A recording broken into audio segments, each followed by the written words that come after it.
Praise the Lord. यीशु मसीह के नाम में एक बार फिर से आपके जीवन में आशीष को कहता हूँ और धन्यवाद करता हूँ परमेश्वर का जिसने हमें और आप सबों को सुरक्षित रखा है, अपनी आशीषों में बनाए रखा है। एक और संदेश के साथ आपके सम्मुख उपस्थित हुआ हूँ ताकि परमेश्वर की आशीष को आपके जीवन में कह सकूँ। परमेश्वर के लोगों, पिछले दिनों हमने एक संदेश को देखा था, दाऊद की एक प्रार्थना को देखा था कि दाऊद एक प्रार्थना करता है जो भजन संहिता उसके 90 अध्याय के 12वें पद में हम लोगों ने पढ़ा था, जहां इस तरीके से वो कहता है कि हमको अपने दिन गिनने की समझ दे कि हम बुद्धिमान हो जाए। यहाँ पर दाऊद एक प्रार्थना कर रहा है क्योंकि वो अपने जीवन को देखता है और देखता है कि मनुष्य का जीवन है ही क्या, है ना। मनुष्य का जीवन है ही क्या, आज वो दिखाई देता है, शायद वो कल नहीं रहेगा।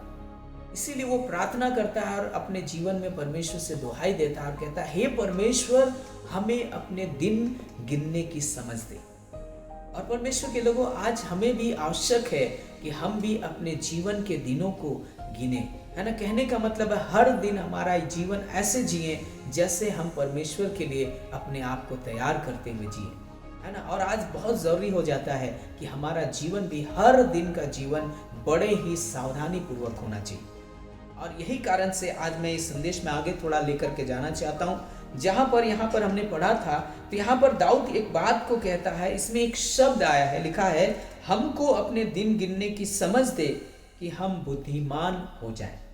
यहाँ पर दाऊद कहता है कि परमेश्वर हमें बुद्धिमान बना, है ना। परमेश्वर हमें बुद्धि दे ताकि हम समझ सके। और आज मैं इसी शब्द पे थोड़ा गौर करूंगा और आपको लेकर के चलना चाहता हूं कि परमेश्वर के वचन के अनुसार बुद्धिमान कौन है। कई बार हम लोग सोचते हैं कि नहीं, बुद्धिमान वो है जिसको बहुत ज्यादा नॉलेज है, संसार के बारे में बहुत ज्यादा, जिसको जनरल नॉलेज बहुत पता है। शायद किसी को बहुत फिजिक्स केमिस्ट्री पता है, वो बहुत बुद्धिमान है। शायद हम लोग संसारिक तरीके से सोचते हैं कि शायद ये लोग ज्यादा बुद्धिमान है। लेकिन आज मैं संसारिक तरीके से बुद्धिमान व्यक्ति की बात नहीं करूंगा, लेकिन आज मैं बिब्लिकल तरीके से, वचन के तरीके से कौन बुद्धिमान है, इस बात की मैं चर्चा करूंगा। एक जगह पर मैं लेकर के चलना चाहता हूं, आप मेरे साथ निकाल सकते हैं मत्ती की किताब और उसके 7वें अध्याय में। और जब मैं इस वचन को पढ़ता हूं, मुझे बहुत ही ये वचन आशीष देता है। और मैं विश्वास करता हूं परमेश्वर के लोगों कि जब आज इस वचन को आप पढ़ेंगे, जब आज इस वचन को आप सुनेंगे, तो आपके जीवन में भी परमेश्वर कार्य करेंगे। मैं जब इसको 7 अध्याय मत्ती की किताब और उसके 24वें पद को पढ़ता हूँ, और जब यहाँ से आप लोग पढ़ेंगे तो आपको पता चलेगा कि वचन के अनुसार कौन बुद्धिमान है ना। आज हो सकता है आप अपने जगह पे बहुत बुद्धिमान होंगे, लेकिन बताना मांगता हूँ, क्या वचन के अनुसार आप बुद्धिमान हैं? और अगर नहीं है तो हमें आज इस बात को समझ करके वचन के अनुसार बुद्धिमान होना है। और वचन के अनुसार बुद्धिमान कौन है, आज मैं इस बात पे चर्चा करूंगा। आप यहाँ देखेंगे 7वां अध्याय उसके 24वें पद से लिखा है, इसलिए जो कोई मेरी ये बातें सुनकर उन्हें मानता है, वह उस बुद्धिमान मनुष्य के समान ठहरेगा जिसने अपना घर चट्टान पर बनाया। लिखा, अगर आप यहाँ ध्यान से सुने होंगे तो यहाँ लिखा है, मैं फिर से इस बात को पढ़ना चाहता हूँ, लिखा है, इसलिए जो कोई मेरी ये बातें सुन करके उन्हें मानता है। लिखा है, परमेश्वर के लोगों, वचन के अनुसार बुद्धिमान व्यक्ति कौन है? जो परमेश्वर के वचन और उसकी बातों को सुन करके उसको मानता है। आज परमेश्वर के घर में, परमेश्वर के कलीसिया में बहुत सारे लोग हैं। आज देखा जाए तो परमेश्वर के घर में बहुत सारे लोग हैं, लेकिन वचन के अनुसार कहता है कि परमेश्वर के वचन में कि बुलाए हुए तो बहुत हैं, लेकिन चुने हुए थोड़े हैं। लिखा है, क्यों? क्योंकि बुलाए हुए बहुत सारे लोग हैं, लेकिन चुने हुए थोड़े लोग हैं। और चुने हुए लोग कौन हैं? जो परमेश्वर के वचन और उसकी बातों पर चलते हैं। और यहाँ पर बुद्धिमान व्यक्ति के बारे में लिखा है कि बुद्धिमान कौन है? जो परमेश्वर के वचन को सिर्फ सुनता नहीं है, पर परमेश्वर के वचन को सुन करके अपने जीवन में चलता है ना, उसके अनुसार वो कार्य करता है। आज हम लोग, बहुत सारे लोग वचन जानते हैं, बहुत लोगों को बाइबल नॉलेज के तरीके से पता है, लेकिन वो वचन उनके जीवन में दिखाई नहीं देता। और बताना मांगता हूँ, जिनके जीवन में वो वचन नहीं दिखाई देता, वो बुद्धिमान नहीं है। पर बाइबल के अनुसार बुद्धिमान कौन है? जो परमेश्वर के वचन को सुनते हैं और उसके अनुसार चलते हैं।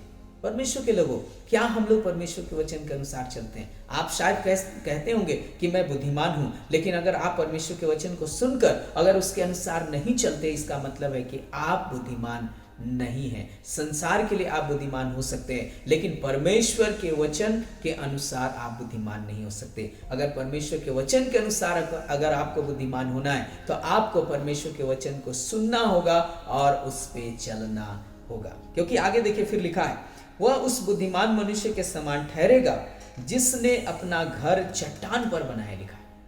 और ये कैसा है मालूम है? जब हम परमेश्वर के वचन को सुन करके जब हम अपने जीवन में कार्य करते हैं, तो ये चट्टान में घर बनाने के समान है।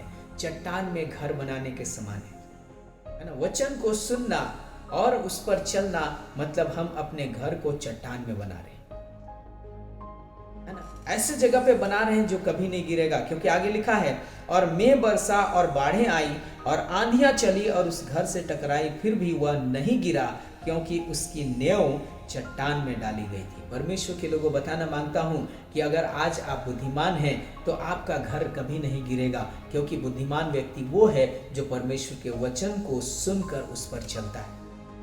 आज बहुत सारे लोग विश्वासी कहलाते हैं, बहुत सारे लोग अच्छी कलीसियाओं में जाते हैं, वो कहते हैं कि हम इतनी बड़ी कलीसियाओं में जाते हैं, वो कहते हैं कि मैं एक विश्वासी हूँ, अपने नाम के आगे बहुत सारी चीज़ें वो लिखते हैं, लेकिन बताना मांगता हूँ कि शायद वो वचन पर नहीं चलते। और यही कारण है कि आज बहुतों का घर गिर जा रहा है। जब तूफान आता है, जब मुसीबतें आती हैं, जब प्रॉब्लम आता है, जब समस्या आता है, तो उनका घर बना नहीं रहता, पर उनका घर गिर जाता है। आज कई लोग भयभीत हैं, आज कई लोग डरे हुए हैं, आज कई लोग परेशान हैं। रीज़न क्या है? क्योंकि उन्होंने वचन के अनुसार अपने जीवन को नहीं जिया है, और इसीलिए उनके जीवन में भय कार्य कर रहा है। आप देखेंगे जब आदम हवा ने पाप किया, जब उन्होंने वचन तोड़ दिया, तो आप देखेंगे उनके जीवन में भय आ गया। जब परमेश्वर ने उनको पुकारा और कहा, हे आदम तू कहाँ है, तो लिखा है कि वो डर के मारे उस पेड़ों के पीछे छिप गए। क्यों? क्योंकि जब कभी हम वचन के विरुद्ध चलते हैं तो हमारे जीवन में भय आ जाता है। लेकिन अगर हम वचन पे चलने वाले लोग हैं, वचन की बातों को सुनकर चलने वाले लोग हैं, तो हम उस बुद्धिमान के समान होंगे जिसने अपना घर चट्टान पर बनाया। और जिसका घर चट्टान पर बना है, उस घर को कोई भी आंधी या कोई भी तूफान नहीं गिरा सकता। परमेश्वर के लोगों, आज मैं कहना चाहता हूं, क्या हम बुद्धिमान के समान अपने घर को बना रहे हैं? और अगर हाँ, तो बताना मांगता हूं कि आपका जीवन बचा रहेगा। आपका जीवन में मुसीबतें आएंगी, आपके जीवन में प्रॉब्लम आएगा, लेकिन आपके घर को गिरा नहीं पाएगा। इसलिए नहीं गिरा पाएगा क्योंकि आपका घर चट्टान पे बना है, क्योंकि आप एक बुद्धिमान व्यक्ति हो, आप परमेश्वर के वचन पर चलने वाले व्यक्ति हो, और वचन के अनुसार चलने वाले व्यक्ति को ही परमेश्वर का वचन बुद्धिमान कहता है, ना कि जो बहुत ज्यादा ज्ञानवान है उसको बुद्धिमान कहता है। और आगे देखेंगे फिर लिखा है, परंतु जो कोई मेरी ये बातें सुनता है और उन पर नहीं चलता, वह उस निर्बुद्धि मनुष्य के समान ठहरेगा जिसने अपना घर बालू पर बनाया, और मेघ बरसा और बाढ़ें आई और आंधियां चली और उस घर से टकराई, और वह घर गिरकर सत्यानाश हो गया। लिखा है, आप देखेंगे कि वो व्यक्ति जो परमेश्वर के वचन को सुनता और उस पर नहीं चलता, लिखा है कि वो व्यक्ति, लिखा है कि कैसा है वो व्यक्ति, लिखा है कि उस मूर्ख के समान है जिसने अपना घर कहाँ बनाया, लिखा है बालू पर बनाया। आज परमेश्वर का वचन आपसे बातचीत करने पाए कि हम बुद्धिमान हैं या मूर्ख हैं। क्या हम लोग बुद्धिमान हैं परमेश्वर के वचन के अनुसार? क्या हम लोग बुद्धिमान हैं? अगर हाँ बुद्धिमान है तो बताना मांगता हूं कि परमेश्वर आपके जीवन से अपनी महिमा को लेगा। आपके जीवन में मुसीबतें आएंगी, आप प्रॉब्लम से गुजरोगे, आप समस्याओं से गुजरोगे, लेकिन आपका समस्याएं और प्रॉब्लम कुछ भी नहीं बिगाड़ पाएगा। क्यों? क्योंकि आप परमेश्वर की नज़र में बुद्धिमान हो। और बुद्धिमान कौन है? जो उसकी बातों पर चलता है। परमेश्वर के लोगों में एक कहानी बचपन से तो नहीं कहूँगा, लेकिन जब से मैंने प्रभु के वचन को जाना, जब मैंने यीशु मसीह में अपनी आंखें खोली, जब मैं यीशु मसीह को जाना, और जब मैं सुनता था तो मैं एक कहानी बार बार सुनता था, और वो था 10 कुंवारियों के बारे में। और जब मैं 10 कुंवारियों को पढ़ता था तो यहाँ पर जब मैं 25वें अध्याय मत्ती के किताब में 10 कुंवारियों को पढ़ता था तो मैं सोचता था, कभी कभी कोई प्रचारक बोलते थे कि हाँ उनकी मसालें तो जल रही थी लेकिन उनके पास तेल नहीं था, और इसीलिए तेल लेने के लिए गई, और तेल जब लेने के लिए गई तब तक मैं जब लौट करके आई तब तक दूल्हे ने दरवाजे को बंद कर दिया। लेकिन जब मैं आपको लेकर के जाऊंगा इस 25वें अध्याय में तो आपको पता चलेगा। जब मैं इसको एक दिन गौर से पढ़ रहा था तो मैंने देखा कि यहाँ पर अंतर है, इन 10 कुंवारियों के बीच में एक अंतर है। और अंतर क्या है? हम सभी भी परमेश्वर के लिए तैयारी कर रहे हैं, हम सभी भी परमेश्वर के राज्य के लिए मेहनत कर रहे हैं। हम भी चाहते हैं कि एक दिन जब यीशु मसीह आए तो हम भी उसके साथ बादलों में चले जाएं। लेकिन वही लोग जाएंगे जो इस समय बुद्धिमानी के साथ अपने जीवन को जी रहे हैं। और इसी कारण से दाऊद प्रार्थना करता है, कहता है, हे परमेश्वर, हमें अपने दिन गिनने की समझ दे ताकि हम बुद्धिमान हो जाए। क्यों? क्योंकि बुद्धिमान व्यक्ति ही, वो दाऊद को पता है कि जो बुद्धिमान होगा वही एक दिन परमेश्वर के राज्य में जा पाएगा। और इसी कारण से वो प्रार्थना कर रहा है और इसी कारण से वो निवेदन कर रहा है परमेश्वर से कि परमेश्वर हमें बुद्धिमान बनाओ। क्योंकि उसको पता है कि बुद्धिमान कौन है। बुद्धिमान वो है जो परमेश्वर के वचन और उसकी बातों पर चलता है। आप यहाँ देखेंगे 25वें अध्याय को, जब मैं इन 10 कुंवारियों के बारे में जिक्र पढ़ता हूँ तो मैं कभी कभी सोचता था कि शायद उनके पास तेल नहीं था और उनका दिया बुझने लगा और इसी कारण वो छूट गई। लेकिन अगर आप मेन रीजन देखेंगे कि क्यों इनमें से 5 कुंवारियां छूट गई और 5 कुंवारियां दूल्हे के साथ चली गई, रीजन यहाँ पहले ही पदों में लिखा हुआ है। और रीजन क्या था उसको पढ़ाना चाहता हूँ। यहाँ लिखा है 25वें अध्याय के पहले पद से, स्वर्ग का राज्य उन 10 कुंवारियों के समान होगा जो अपनी मशालें लेकर दूल्हे से भेंट करने को निकली।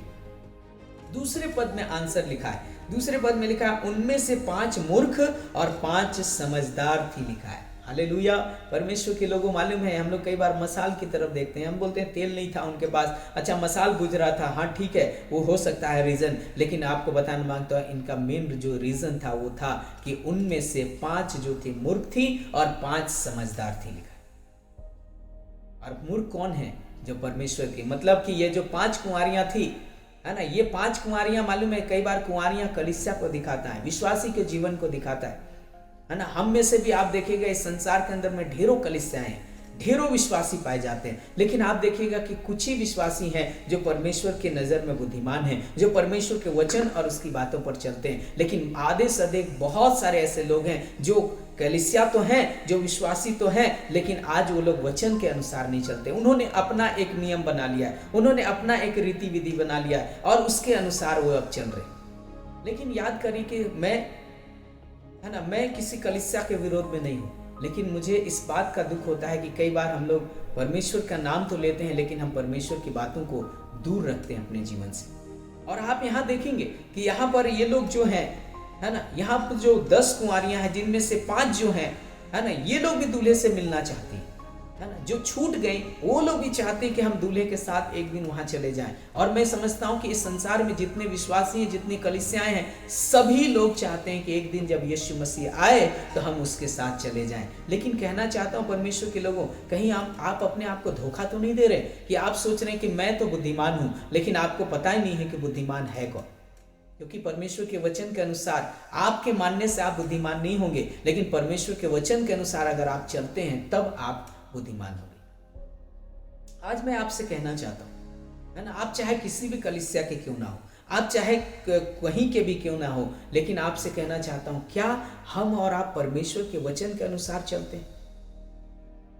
मैं एक चीज हमेशा एक घटना का जिक्र करता हूं और वो घटना इस तरीके से है कि अगर हम लोग जानते हैं कि हम लोग सभी लोग एग्जाम लिखते हैं और एग्जाम जब लिखते हैं तो अगर वहां पर क्वेश्चन पेपर हमें मिलता है और उस क्वेश्चन पेपर के अनुसार हम अपनी चीजों को हल करते हैं। और अगर मैं इसको ऐसे उदाहरण देता हूं और ऐसे कहता हूं कि अगर उस क्वेश्चन पेपर में लिखा है कि गाय के ऊपर निबंध लिखें, है ना, गाय के ऊपर में एक निबंध लिखें, और अगर आपने उस जगह पर अपनी मर्जी से आपने भैंस के ऊपर निबंध लिख दिया और आप सोचेंगे कि नहीं अब हमको तो 10 में 10 नंबर मिलेगा, तो मैं आपसे सवाल करना चाहता हूं, क्या आपको 10 में 10 नंबर मिलेगा?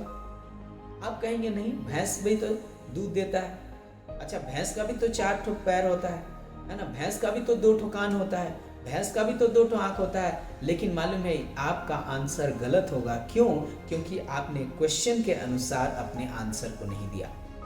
क्वेश्चन में लिखा कुछ और है और आपने कुछ और लिखा है, और आज बहुतों के जीवन में यही हो रहा है। परमेश्वर के लोगों, मैं आपको सावधान करना चाहता हूँ, बहुत लोगों के जीवन में यही है, वचन कुछ और है और उनका जीवन कुछ और है। वचन कुछ और सिखाता है और हम अपना नियम कानून अलग बना करके चल रहे हैं, और हम सभी सोच रहे हैं कि एक दिन जब दूल्हा आएगा तो हम उसके साथ चले जाएंगे। लेकिन आपको कहना चाहता हूं, क्या आपका जीवन उस वचन में, देखिए जिस दिन न्याय करने वाला आएगा, जिस दिन हमारा और आपका न्याय होगा, उस दिन मालूम है परमेश्वर एक तरफ इस वचन को रखेगा और दूसरी तरफ आपके जीवन में आपने क्या क्या किया है उसको रखेगा और दोनों को मिलाएगा। अगर दोनों मैच करेंगे तो एक दिन आप परमेश्वर के सामने ग्रहण योग्य होंगे, और अगर मैच नहीं करेगा, आप वचन कुछ और प्रचार करते हैं, वचन कुछ और पढ़ते हैं और जीते कुछ और हैं, कार्य कुछ और करते हैं, तो बताना मांगता हूं उस दिन परमेश्वर शायद आपको ग्रहण नहीं करेगा, और वो दिन हमारे लिए बहुत ही खतरनाक होगा। बड़े दुख के साथ इस बात को कहना चाहता हूं, क्योंकि आज हम लोगों ने, सब लोगों ने अपना अपना मार्ग लिया है। हम सब अपनी अपनी इच्छा को हमने परमेश्वर की इच्छा बता करके जीना शुरू कर दिए हैं। हम अपने अपने नियमों को परमेश्वर का नियम बता करके जीना शुरू कर दिए हैं। लेकिन आज परमेश्वर कहता है कि तुमने तो मेरे नियम और विधियों को छोड़ दिया है। परमेश्वर के लोगों, आज मैं आपसे कहना चाहता हूँ, क्या हम और आप बुद्धिमान हैं? और बुद्धिमान, आपको समझ में आया कि कौन है बुद्धिमान वचन के अनुसार? आज ये वचन आपके जीवन में कार्य करने पाए, आपसे बातचीत करने पाए, ताकि आप इस जीवन के दौड़ में जब एंड करें तो आपका जीवन बहुत ही आनंद पूर्वक हो। जो नया जीवन आपको मिले वो बहुत ही आनंद पूर्वक हो, क्योंकि दो ही चीज होगा जब आप इस जीवन को अंत करेंगे, तो दो ही चीज होगा, या तो आप अनंत जीवन में जाएंगे या फिर अनंत मृत्यु में जाएंगे। आज आपको चुनाव करना है। इसीलिए दाऊद प्रार्थना करता और कहता है, हे परमेश्वर हमें अपने दिन गिनने की समझ दे, क्योंकि उसको पता है कि अगर आज मैं नहीं जीऊंगा वचन के अनुसार, तो एक दिन मेरा आज का चुनाव मेरे फ्यूचर को डिसाइड करेगा। अगर आज हम जो चुन रहे हैं हर दिन के जीवन में, अगर आज हम वचन पे चलना चुन रहे हैं, तो बताना मांगता हूं एक दिन परमेश्वर के राज्य अपने आप हमारे लिए द्वार खुल जाएगा। लेकिन अगर हम आज वचन को बंद कर रहे हैं, वचन पे चलना अपने आप को नहीं रख रहे हैं, वचन के अनुसार नहीं चला रहे हैं, तो दूसरा दरवाजा आपके लिए खुल रहा है, जो नर्क का है, जहां पर रोना पीटना और दांतों का पीसना होगा। तो परमेश्वर के लोगों, आज मैं इस वचन के द्वारा आपसे निवेदन करना चाहता हूँ कि हम बुद्धिमान हो, हम भी बुद्धिमान हो। मैं भी अपने लिए वचन कहता हूं कि मुझे भी बुद्धिमान होने की जरूरत है, ताकि हम एक दिन परमेश्वर के लिए और परमेश्वर की महिमा का कारण हो सके। आइए हम लोग प्रार्थना करेंगे। परमेश्वर पिता, धन्यवाद करते हैं आपके सुंदर वचन के लिए, धन्यवाद आपकी बरकतों के लिए। प्रभु, आप चाहते हैं कि हम में से कोई भी नाश ना हो, और यही कारण है प्रभु यीशु मसीह कि आज आप अपने वचन से हमसे बातचीत करते हैं। जितने लोगों ने वचन सुना है, आप उनके जीवन में कार्य करिएगा। धन्यवाद प्रभु, इस समय वचन पर आशीष दीजिए। धन्यवाद के साथ यीशु के नाम से मांगते हैं, आमीन। Praise the Lord. जय मसीह की। God bless you. परमेश्वर आप सबों को आशीष दे।